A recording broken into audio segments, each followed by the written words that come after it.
حضرت عائشہ رضی اللہ تعالیٰ عنہ فرماتی ہیں کہ حضور کے دنیا سے جانے کے بعد سب سے پہلی رسم، سب سے پہلی بدعت جو امت کے اندر آئی ہے وہ یہ ہے کہ دین کی بات کو رسمی اور رواجی طور پہ ہم سنیں۔ اور آپ نے یہ حدیث بھی سنی ہوگی میرے دوستو کہ حضور صلی اللہ علیہ وسلم نے فرمایا کہ الدین کلہ ادب، دین سارے کا سارا ادب ہے۔ ایک کہاوت ہے کہ با ادب با نصیب، بے ادب بے نصیب۔ جو ادب کرنے والے ہوتے ہیں اللہ ان کو نصیب کرتے ہیں، اور جو بے ادب ہوتے ہیں اللہ ان کو محروم کر دیتے ہیں۔ بہت بڑا ذریعہ ہے دین زندگیوں میں آنے کا، بہت بڑا ذریعہ ہے دین کے انسان کی بخشش کے لیے اور انسان کی جنت کے لیے کہ انسان ادب کے ساتھ دین کی بات کو اور اللہ اور اس کے رسول کی بات کو سنے۔ حضور صلی اللہ علیہ وسلم نے ایک مثال دی، آپ حضرات کی توجہ حاصل کرنے کے لیے میں یہ تمہید کے طور پہ چند معروضات عرض کر رہا ہوں۔ حضور صلی اللہ علیہ وسلم کی مجلس لگی ہوئی تھی تو 3 شخص آئے باری باری۔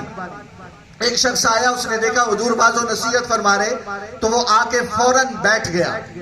دوسرا شخص آیا، اس نے دیکھا اور وہ شرمایا اور پیچھے رہا۔ تیسرا شخص آیا، اس نے دیکھا اور وہیں سے منہ پھیرا اور واپس چلا گیا۔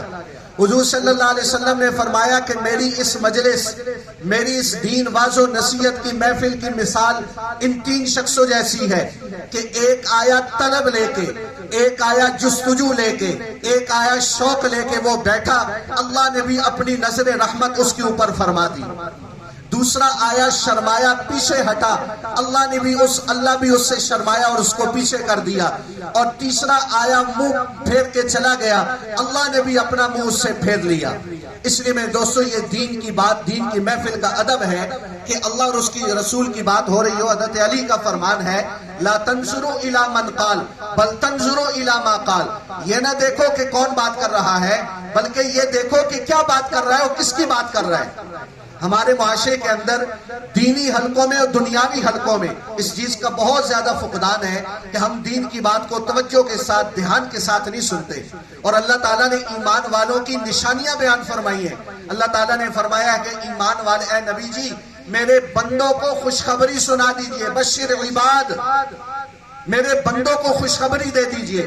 اب سوال یہ پیدا ہوتا ہے کہ یا اللہ تیرے کون سے بندے نماز پڑھنے والے، حج کرنے والے، عمرہ کرنے والے، تسبیحات کرنے والے، درود پڑھنے والے، کتنی نیکی کے کام ہیں، کتنے بڑے بڑے کام ہیں، یا اللہ کس کو خوشخبری دے دی جائے؟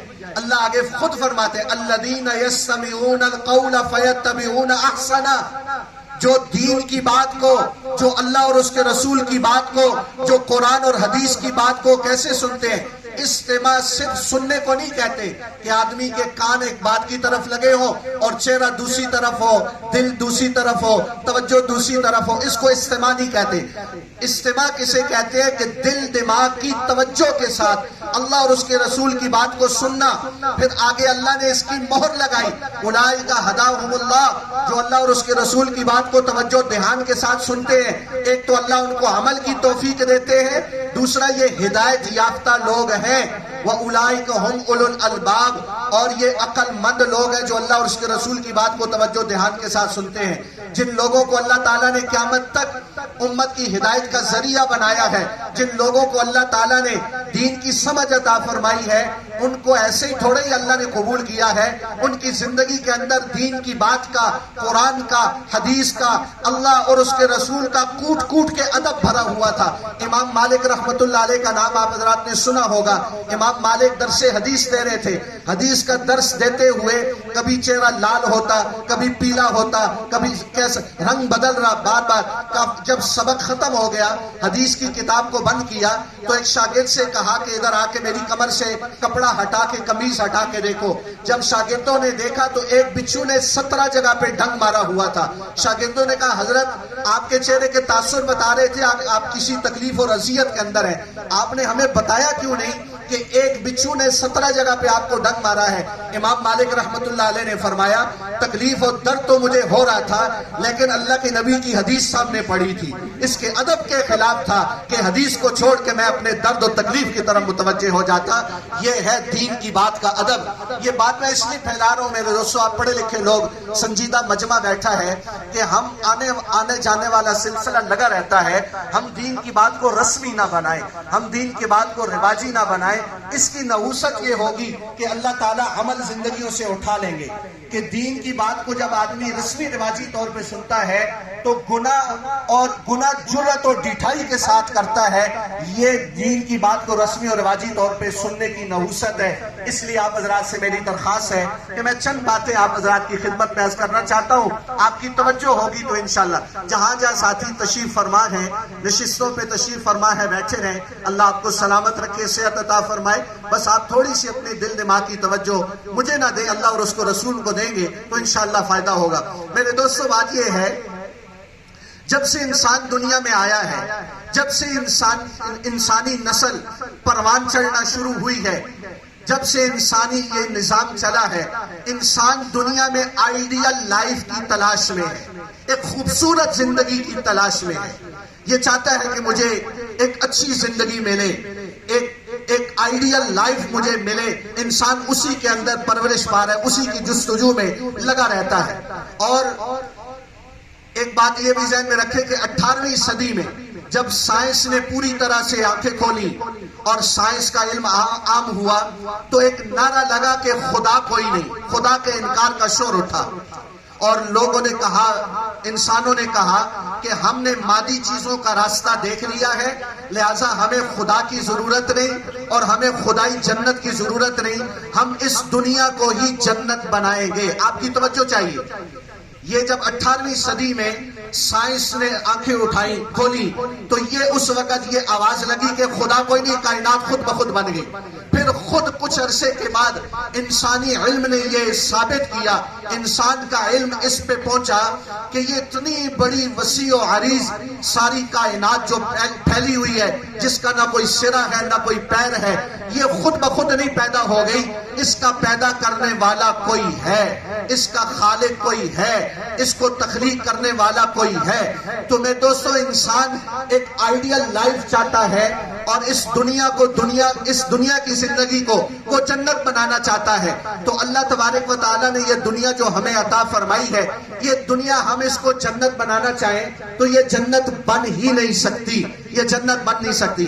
اس سے پہلے ایک بات آپ حضرات کی توجہ، میں انتہائی معذرت خواہ ہوں کہ بار بار آپ حضرات کو میں یہ توجہ کرنے کا کہہ رہا ہوں، میری کمزوری ہے، بات ہوتی نہیں ہے۔ آپ حضرات جو آپ حضرات سامنے بیٹھے، یہ ذرا مجھے تھوڑی سی میری طرف دیکھیں۔ بڑوں سے سنا ہے کہ جہاں انسان کی نظر جاتی ہے نا، وہاں انسان کی توجہ بھی جاتی ہے۔ محسن خان صاحب، اللہ تعالیٰ نوجوان کی زندگی میں برکت عطا فرمائے، بڑی محبت کرتے ہیں۔ پچھلے سال سے کہا ہوا ہے کہ اگلے سال والد صاحب کی برسی پہ آپ آئیں گے، میں حاضر ہو گیا۔ اللہ ان کی محبتوں کو سلامت رکھے۔ بس ایک چھوٹی سی میں یہ گزارش کروں گا کہ محفل کا ماحول اور اس کی لوکیشن ایسی ہونی چاہیے کہ سارے لوگ آ کے بیٹھ کے دین کی بات کو توجہ کے ساتھ سنیں۔ آنے جانے والا سلسلہ ایسے ہو کہ جو پہلے سے موجود ہو یا بات کرنے والا ڈسٹرب نہ ہو، کہ اس کی بھی مجبوری ہوتی ہے اور دین کی محفل کے ادب کے بھی یہ خلاف ہے۔ تو پلیز آپ حضرات سے میں یہ درخواست کروں گا جو میرے سامنے بیٹھے ہیں، آپ پلیز اپنی توجہ مجھے دیں تھوڑی سی۔ تو ایک بات یہ ذہن میں رکھیں کہ انسان اس دنیا کو جنت بنانا چاہتا ہے، چونکہ یہ شور ہے، انسان کی فطرت ہے۔ اور ایک میڈیکل سائنس نے یہ بات ثابت کی ہے کہ انسان کا جو دماغ ہے نا، اچھا ہمیں سائنس کی دلیل کی ضرورت نہیں ہے، قرآن اور حدیث کے بعد، اللہ اور اس کے رسول کے بعد جنت اور دوزخ کے اوپر ایمان لانے کے لیے ہمیں سائنس کی، عقل کی ہمیں ضرورت نہیں ہے۔ لیکن جیسے ابراہیم علیہ السلام نے فرمایا تھا لیطمئن قلبی، کہ یا اللہ مجھے دکھا دے مردوں کو کیسے زندہ کرتا ہے، ایمان تو ہے، بس اطمینان قلب چاہتا ہوں۔ تو ہمیں ضرورت نہیں ہے سائنس کی، لیکن پھر بھی ایک عقلی دلیل ہے کہ میڈیکل سائنس نے یہ بات ثابت کی ہے کہ انسان کا جو دماغ ہے یہ ناممکن کی تمنا کر ہی نہیں سکتا، ناممکن چیز اس کے اندر اس کا کمپیوٹر قبول کرتا ہی نہیں ہے۔ مثلا میں چھوٹی سی سادہ سی مثال دیتا ہوں کہ آپ نے کوئی ان پڑھ سے ان پڑھ آدمی بھی ایسا نہیں دیکھا ہوگا جس نے کبھی یہ کہا ہو کہ 2 اور 2 5 ہو جائیں۔ کبھی کسی نے کہا ہے 2 2 5 ہو جائیں، 2 2 4 ہی ہوتے ہیں۔ انسان کی عقل اس کو تسلیم ہی نہیں کرتی، انسان کا کمپیوٹر اس کو اندر اتارتا ہی نہیں ہے کہ وہ ناممکن کی تمنا کر ہی نہیں سکتا۔ یہ میڈیکل نے ثابت کیا کہ انسان کی فطرت میں اللہ نے یہ بات رکھی ہے۔ اب اگلی بات یہ ہے کہ جب انسان کا دماغ کسی ناممکن چیز کی تمنا نہیں کر سکتا تو پھر ہم ہمیشہ کی زندگی کی تمنا کیوں کرتے ہیں؟ ہم کیوں نہیں مرنا چاہتے؟ ہم ہمیشہ کی جوانی کی تمنا کیوں کرتے ہیں؟ ہم ہمیشہ کی خوشی اللہ سے کیوں مانگتے ہیں؟ ہم ہمیشہ کی صحت کیوں مانگتے ہیں؟ جبکہ میڈیکل سائنس یہ کہہ رہی ہے کہ انسان کا جو دماغ ہے وہ ناممکن کی تمنا کر ہی نہیں سکتا، اس کو سوچ ہی نہیں سکتا۔ ہم اللہ سے لمبی زندگی بھی مانگتے ہیں، ہم موت سے بھی بچتے ہیں، ہمیشہ کی زندگی مانگتے ہیں، ہمیشہ کی صحت مانگتے ہیں، جبکہ یہ بات طے ہے، یہ سچ ہے کہ نہ ہمیشہ کوئی زندہ رہ سکتا ہے، نہ ہمیشہ کسی کو صحت مل سکتی ہے، نہ ہمیشہ کسی کو خوشی مل سکتی ہے۔ یہ ناممکنات ہے۔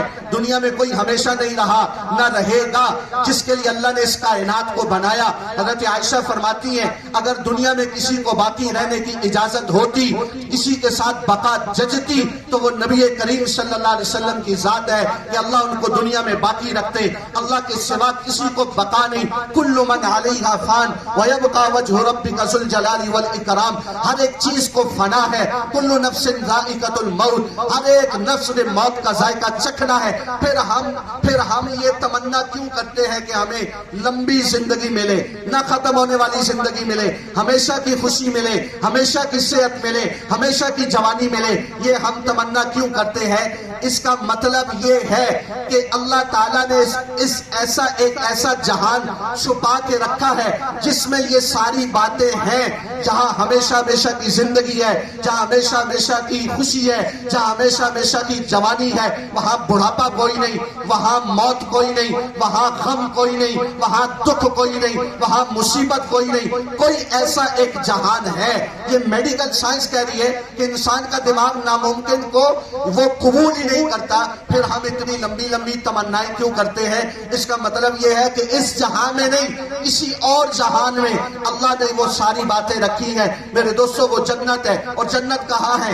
عند ربہم، عند ربہم۔ اللہ فرماتے ہیں تیرے رب کے پاس یہ ساری تیری خواہشات کے پورا ہونے کی جگہ اللہ نے اس کو جنت بنایا ہے۔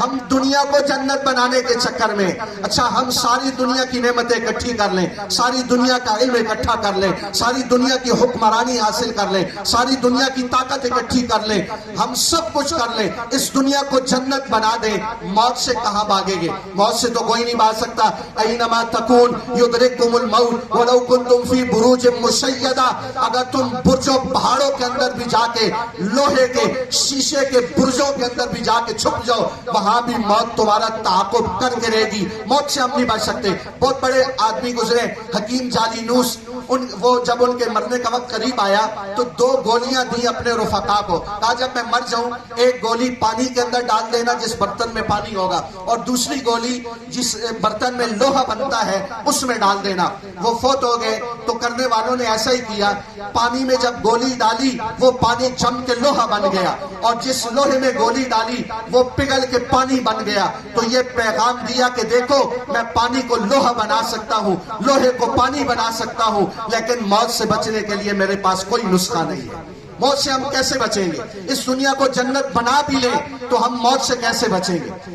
2 جہاں کے سردار امام الانبیاء صلی اللہ علیہ وسلم کی وفات، میں صرف اشارہ کروں گا، تفصیل کے لیے تو کافی وقت چاہیے۔ آپ 11 ہجری آپ صلی اللہ علیہ وسلم نے آپ نے حج کا ارادہ فرمایا، آپ منا میں تھے۔ اذا جاء نصر اللہ والفتح یہ سورت نازل ہوئی، اور آپ صلی اللہ علیہ وسلم نے تینوں شیطانوں کو کنکریاں ماری، آپ نے خطبہ دیا، ایھا الناس عسى اللہ تلقونی بعد عامی ھذا، لوگوں میرا اور تمہاری یہ آخری ملاقات ہے، آئندہ سال میری تمہاری ملاقات نہیں ہوگی۔ اور اذا جاء نصر اللہ والفتح یہ سورت نازل ہوئی تو لوگوں نے خوشیاں منائی، صحابہ نے خوشیاں منائی کہ ہمیں بہت بڑی خوشخبری ملی ہے۔ حضرت ابوبکر صدیق رضی اللہ تعالیٰ عنہ رونے لگے۔ لوگوں نے کہا کہ اس میں تو خوشخبری ہے، فرمایا خوشخبری تو ہے لیکن ساتھ ہی حضور کی جدائی کا پیغام بھی ہے کہ حضور کا مشن پورا ہو چکا ہے، اب حضور کو اللہ اپنے پاس بلا لیں گے۔ تو حضور کی اس میں واپسی کا اشارہ ہے۔ تو آپ علیہ الصلوۃ والسلام نے حج مکمل فرمایا، مدینہ آپ واپس پہنچے۔ جب آپ مدینہ پہنچے یہ سفر کا مہینہ شروع ہو چکا ہے، 3 سفر ہے، 29 سفر آپ صلی اللہ علیہ وسلم نے عصر کی نماز کے بعد اثر کی نماز کے بعد آپ صلی اللہ علیہ وسلم نے جنت البقیع میں ایک جنازہ پڑھایا. جنازہ پڑھا کے واپس آپ گھر تشریف لا رہے تھے تو آپ کے سر میں درد اٹھا, آپ وہیں بیٹھ گئے اور آپ کو تیز شدید بخار چڑھ گیا. تو صحابہ کا سہارا لے کے آپ گھر میں تشریف لائے. 29 صفر, 29, 30, پھر 1 ربیع الاول سے 12 ربیع الاول, آپ نے 14 دن آپ نے مرض الوفات کے اندر گزارے. یہ 14 دن آپ کی بیماری کے, شدید بخار اور شدید سر میں درد, اور آپ ازواج مطہرات کی ترتیب تھی کہ آپ کی باری مقرر تھی, کبھی آپ ایک بیوی کے پاس, دوسرے دن دوسری کے پاس, تیسرے دن تیسری کے پاس, اور شدید آپ کو بخار تھا اور آپ کے سر میں درد تھا. آپ روزانہ پوچھتے تھے این اکون غدن, کل کس کی باری ہے, این اکون غدن, کل کس کی باری ہے. حالانکہ اللہ کے نبی کو پتا تو تھا کہ کل کس بیوی کی باری ہے, پرسوں کس بیوی کی باری ہے, لیکن اس کے باوجود آپ پوچھتے تھے. تو ازواج مطہرات سمجھ گئیں کہ اللہ کے نبی یہ آخری دن, یہ بیماری کے دن آپ صلی اللہ علیہ وسلم حضرت عائشہ کے پاس گزارنا چاہتے ہیں. تو ساری بیویاں بیگمات اکٹھی ہو گئیں, انہوں نے خود اجازت عرض کی, یا رسول اللہ آپ بیماری کے دن حضرت عائشہ کے پاس گزارنا چاہتے ہیں. حضور نے ایسے سر ہلایا, فرمایا کہ ہاں. تو سب نے اپنی رضامندی کے ساتھ اجازت دے دی کہ ہماری طرف سے اجازت ہے, آپ بیماری کے دن حضرت عائشہ. دیکھیں ہم اس نبی کے امتی ہیں جس نبی نے بیماری میں بھی, موت کے وقت بھی, زندگی کے آخری لمحات میں بھی انصاف کا دامن ہاتھ سے نہیں چھوڑا. میرے پیارے نبی صلی اللہ علیہ وسلم کا فرمان ہے, جس نے 2 شادیاں کی اور بیویوں کے درمیان اس نے انصاف نہ کیا, وہ قیامت کے دن اس حال میں اٹھے گا کہ اس کا ایک سائیڈ بالکل فالج زدہ ہوگی اور اللہ اس سے ناراض ہوگا. بیویوں کے حقوق, عورتوں کے حقوق, یہاں تک جناب نبی کریم صلی اللہ علیہ وسلم نے بتلائے ہیں. بہرحال آپ شفٹ ہوئے, سوموار کا دن تھا, سوموار کا دن. اس سوموار سے اگلے سوموار 12 ربیع الاول تک, یہ 7 دن آپ نے حضرت عائشہ کے گھر گزارے. آپ کو شدید بخار, وفات سے 5 دن پہلے, میں مختصر اشارہ کر رہا ہوں, وفات سے 5 دن پہلے جمعرات کا دن تھا, آپ نے 7 کنووں کا پانی منگوایا, 7 کنووں کا پانی منگوایا اور آپ نے غسل کرنے کا ارادہ فرمایا. حضرت عائشہ کے گھر میں بڑا ٹب نہیں تھا جس میں آپ بیٹھ کے غسل فرماتے, تو حضرت حفصہ کے گھر سے وہ ٹب منگوایا گیا. آپ اس میں تشریف فرما ہوئے, آپ نے تہبند نہیں کھولا, صرف قمیض اتاری اور 7 کنووں کا پانی, مشکیزوں کا پانی تھوڑا تھوڑا کر کے آپ کے اوپر ڈالا گیا. اس سے آپ کے بخار کی شدت کم ہوئی اور آپ نے آنکھیں کھولی. اور فضل بن عباس اور حضرت علی المرتضیٰ دونوں حضرات کے کندھوں کا سہارا لے کے جمعرات کے دن زوال سے پہلے آپ مسجد میں تشریف لائے. جب آپ مسجد میں آئے, لوگوں کو جمع کیا اور آپ نے وہ درد بھرے جملے کہے کہ صحابہ کی چیخیں نکل گئی. آپ نے فرمایا, لوگوں میرے جانے کا وقت آ چکا ہے, میرے جانے کا وقت آ چکا ہے. صحابہ زاروں قطار روتے رہے, رونا شروع کر دیا اور روتے رہے, اور اللہ کے نبی نے اپنا اعلان دہرایا. آپ نے فرمایا, لوگوں میرے جانے کا وقت آ چکا ہے. اگر میں نے دنیا میں کسی کے ساتھ زیادتی کی ہو, کسی کا حق دبایا ہو, کسی کو مارا ہو, کسی کے ساتھ ظلم کیا ہو, تو تمہیں اللہ کا واسطہ ہے, تم یہاں دنیا میں میرے ساتھ معاملہ صاف کر لو. میں اپنی جان کے ساتھ, اپنے مال کے ساتھ تمہارے سامنے حاضر ہوں. قیامت کے دن اللہ کی بارگاہ میں میرے خلاف مقدمہ نہیں کرنا. میرے دوستو, یہ کون کہہ رہا ہے؟ 2 جہاں کا سردار, جس کے بغیر جنت کھل نہیں سکے گی, جس کے بغیر, جس کی شفاعت کے بغیر میں اور آپ پار نہیں ہوں گے, جس کی شفاعت کی برکت سے میرے اور آپ کی مغفرت ہوگی, میرا اور آپ کا حساب معاف ہوگا. وہ کہہ رہے ہیں, لوگوں اگر کسی کے ساتھ زیادتی کی ہو, کسی کا حق دبایا ہو, کسی کے ساتھ ظلم کیا ہو, تو آج مجھ سے لے لے. کوئی بھی نہ اٹھا. کون اٹھتا؟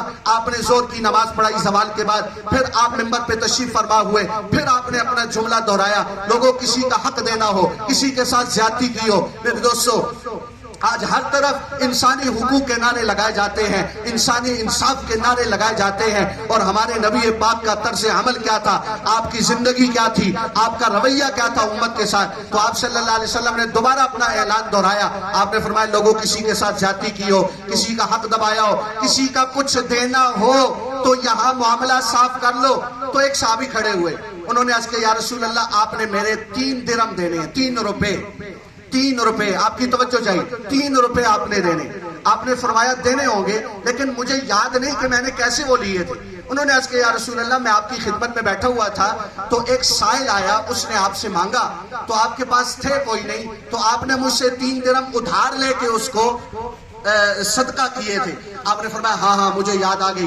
پھر آپ نے فرمایا دیکھو میرے دوستو، جس دنیا کو ہم کامیابی ناکامی کا معیار سمجھ رہے ہیں نا، اللہ کی قسم یہ کامیابی ناکامی کا معیار ہوتی اللہ اپنے نبی کو سونے چاندی کے محلات میں پالتا. دو جہاں کے سردار ہیں، کعبہ قوسین جن کی راہ گزر، اللہ کے محبوب جس کے چہرے کی قسم اللہ کھائے، جس کی زلفوں کی قسم کھائے، اور جس کو اللہ کہے اے نبی جی اگر تو نہ ہوتا تو میں یہ کائنات کو پیدا نہ کرتا. اتنے بڑے بلند مقام والا نبی ہے. اور آخری حالت کیا ہے کہ 3 درم 3 روپے کوئی نہیں کہ اپنا قرضہ ادا کر سکے. آپ کے چچا کے بیٹے کھڑے تھے فضل بن عباس رضی اللہ تعالی عنہ. آپ نے فرمایا فضل میرا قرضہ اپنے ذمہ لیتے ہو؟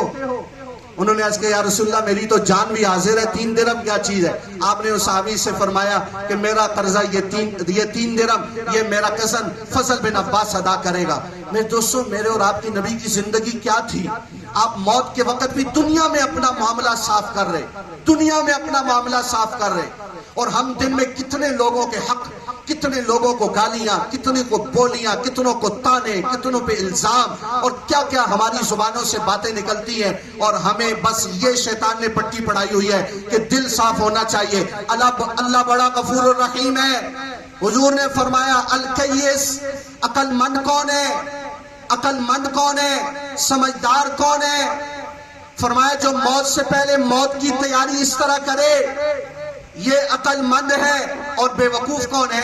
بے وقوف وہ ہے کہ جو اللہ کی نافرمانی کرتا جائے، اپنی مرضی کی زندگی گزارتا جائے اور اللہ پہ تمنائیں لگا بیٹھا رہے کہ اللہ بڑا غفور الرحیم ہے. ٹھیک ہے اللہ غفور الرحیم ہے، لیکن اللہ نے یزید اور حسین کا فرق رکھا ہے. اللہ نے دنیا میں ایسے کربلائیں نہیں قائم کی، اللہ نے ایسے اپنے نبیوں کو آرے سے نہیں چروایا، اللہ نے ایسے نبیوں کے گھر میں 2 مہینے کا فاقہ نہیں اتارا.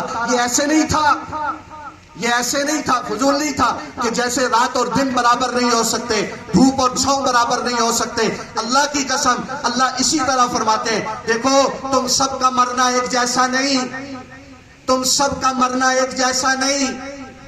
ساء ما تحکمون. اگر یہ غلط فہمی دماغ میں ڈال کے بیٹھے ہو اللہ بڑا غفور الرحیم ہے، دل صاف ہونا چاہیے. یہ غلط فہمی دل سے نکالو. سب کا مرنا ایک جیسا نہیں، جیسے زندگی گزارو گے ویسے موت آئے گی، اور جیسے موت آئے گی ویسے اللہ کے ہاں حشر ہوگا. سعد بن معاذ رضی اللہ تعالیٰ عنہ کا انتقال ہوا. ایک موت تو یہ ہوتی ہے ہارٹ اٹیک ہو گیا، ایکسیڈنٹ میں فوت ہو گیا، کرونا میں مر گیا، بیماری میں مر گیا، یہ تو اسباب ہیں. سعد بن معاذ کا انتقال ہوا. اور ایک موت کیسی ہے، سعد بن معاذ کا انتقال ہوا، جبریل آ گئے، السلام علیکم یا رسول اللہ، اللہ آپ کو سلام پیش کرتے یا رسول اللہ. اور آج اللہ کا عرش اہتز عرش الرحمن، اللہ کا عرش خوشی سے جھوم رہے. آپ نے فرمایا کہ جبریل یہ وہ کیوں؟ یا رسول اللہ آج آپ کے ایک صحابی اور اللہ کے ایک بندے کا انتقال ہونے والا ہے، اس کے استقبال میں اللہ نے اپنے عرش کو سجایا ہوا ہے. میرے دوستو اللہ سے ایسی موت مانگے جب دنیا سے جائیں تو اللہ ہمارے استقبال کے لیے کھڑا ہو. اللہ میں جیسے اللہ کے نبی نے فرمایا تھا ایک صحابی کی وفات پہ، آپ نے فرمایا تھا کہ یا اللہ جب طلحہ تیری بارگاہ میں پیش ہو تو طلحہ کو دیکھ کے مسکرائے، طلحہ تجھے دیکھ کے مسکرائے. یہ موت اللہ سے مانگنی ہے، اور یہ موت صرف دعا سے نہیں آئے گی، وہ عمل والی زندگی سے آئے گی. زندگی ویسی ساری گزارنی پڑے گی. ہمیں شیطان نے پٹی کیا پڑھائی ہوئی ہے؟ اللہ بڑا غفور الرحیم ہے، اللہ بڑا غفور الرحیم ہے. اللہ قرآن میں فرماتے ہیں بتاؤ دھوپ اور چھاؤں برابر ہو سکتے ہیں؟ رات دن برابر ہو سکتا ہے؟ اور پڑھا لکھا ان پڑھ برابر ہو سکتے ہیں؟ افنجعل المسلمین کالمجرمین. رات کو وہ اپنے آنسو زمین کو پلانے والا، ساری رات ننگے ناچ دیکھنے والا، ساری زندگی حرام کمانے والا، اور ساری زندگی حلال پہ سسکیاں لینے والا، زانی اور پاک دامن، نمازی اور بے نمازی، با حیا اور بے حیا، زانی اور پاک دامن، نمازی بے نمازی، کیا یہ برابر ہو جائیں گے؟ کیا حسین اور یزید برابر ہو جائیں گے؟ نہیں نہیں نہیں نہیں، یہ برابر نہیں ہوں گے۔ کیا ہو گیا تمہیں؟ افنجعل المسلمین کالمجرمین ما لکم کیف تحکمون، تم کیسے فیصلے کر رہے ہو؟ ام لکم کتاب فیہ تدرسون، یا تمہارے پاس کوئی نئی کتاب آئی ہے جس کو پڑھ کے یہ فتوے دے رہے ہو کہ جو مرضی ہے کرو، اللہ بڑا غفور الرحیم ہے، ای خیال است و محال است و جنو۔ یہ صرف دھوکہ ہے شیطان کا۔ تو میرے نبی پاک صلی اللہ علیہ وسلم آپ نے اپنی بات دہرائی، لوگوں کسی کا حق دینا ہو۔ کیا عجیب اللہ نے اپنے نبی کو شان عطا فرمائی تھی، اتنے بلند مقام والا نبی ہے، اور آخری وقت میں 3 روپے نہیں ہے کہ آپ اپنا قرض ادا کریں۔ یہ پیغام تھا کہ دنیا کو ساری کامیابی نہ سمجھ لینا، دنیا کا مل جانا کامیابی نہیں، دنیا کا نہ ملنا ناکامی نہیں۔ اگر یہ کامیابی ناکامی ہوتی تو اللہ اپنے نبی کو شیش محل کے اندر رکھتے۔ اللہ سونے چاندی کے محلات آپ کو آفر ہوئی، اللہ نے فرمایا نبی جی آپ اشارہ فرمائیں میں احد پہاڑ سونے کا بنا کے آپ کے ساتھ چلا دوں، نبی جی آپ اشارہ فرمائیں میں جنت سے دسترخوان آپ کے لیے اتار لوں۔ آپ نے فرمایا کہ نہیں یا اللہ میں ایک دن ایک وقت کھانا چاہتا ہوں اور بھوکا رہنا چاہتا ہوں۔ الفقر فخری، آپ نے فرمایا یہ میرا فقر، یہ میری غربت، یہ میرا فخر ہے۔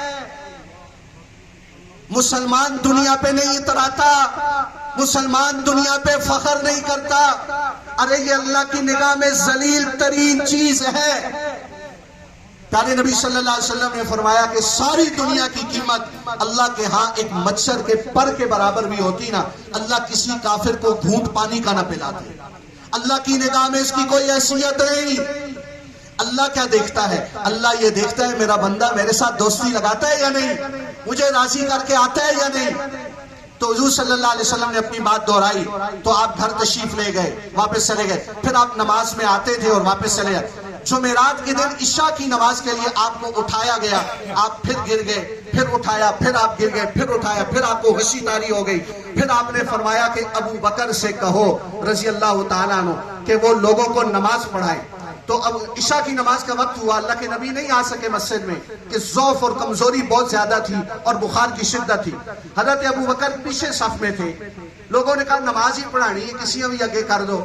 تو حضرت عمر کھڑے تھے، حضرت عمر کو آگے کیا، حضرت عمر نے کہا اللہ اکبر۔ حجرے میں اللہ کے نبی کو آواز پہنچی کہ یہ عمر کی آواز ہے، ابو بکر کی نہیں۔ اللہ کے نبی نے زور سے حجرے سے آواز دی، کہا اب اللہ ان یکون الا ابا بکر، ابو بکر کو آگے کرو، عمر کو پیچھے کرو۔ میرے رب کا فرمان ہے کہ میرے مصلی پہ میرے ہوتے ہوئے ابو بکر کے سوا کوئی کھڑا نہیں ہو سکتا۔ عشاء کی نماز امت کو پڑھائی ابو بکر نے رضی اللہ تعالیٰ عنہ، پھر جمعہ 5 نمازیں، ہفتہ 5 نمازیں، اتوار 5 نمازیں 15، اور پیر کی فجر 16، اور یہ جمعرات کی عشاء 17 نمازیں حضور صلی اللہ علیہ وسلم کی زندگی میں اس امت کی امامت کرنے والے حضرت ابو بکر صدیق رضی اللہ تعالیٰ عنہ۔ ہفتے کے دن عصر یا ظہر کی نماز ہو رہی تھی، اللہ کے نبی آپ کی طبیعت میں بشاشت آئی، آپ مسجد میں تشریف لائے، تو حضرت ابو بکر رضی اللہ تعالیٰ عنہ نماز پڑھا رہے تھے۔ تو نماز پڑھاتے ہوئے جب محسوس ہوا کہ اللہ کے نبی تشریف لا رہے ہیں تو وہ حضرت ابو بکر نماز میں پیچھے ہٹنے لگے، تو اللہ کے نبی نے ہاتھ سے ایسے اشارہ کیا کہ نہیں آپ نماز پڑھاؤ، مصلی پہ کھڑے رہو، اور حضور جا کے ابو بکر کے ساتھ بائیں طرف کھڑے ہو گئے۔ وہ عصر یا ظہر کی نماز ابو بکر کی امامت میں امام الانبیاء نے ادا فرمائی۔ یہ امت کو ایک پیغام تھا۔ پھر آپ صلی اللہ علیہ وسلم کا پھر آپ پیر کا دن آ گیا، 12 ربیع الاول، 7 جون 11 ہجری، پیر کا دن آ گیا، اور آپ صلی اللہ علیہ وسلم نے اشراق کے وقت، اشراق کے بعد آپ نے اپنی بیگمات کو بلایا اور ان کو دعائیں دی، اور ان کو بتایا نہیں کہ آج میں دنیا سے جا رہا ہوں، ان کو رخصت کیا۔ پھر اس کے بعد آپ نے اپنی بیٹی فاطمہ کو بلایا اور ان کو بٹھا کے ان کے کان میں کہا بیٹی کان قریب کر۔ تو جب قریب ہوئی کہا بیٹی آج تیرا باپ میں دنیا سے جا رہا ہوں، تو وہ رونے لگی۔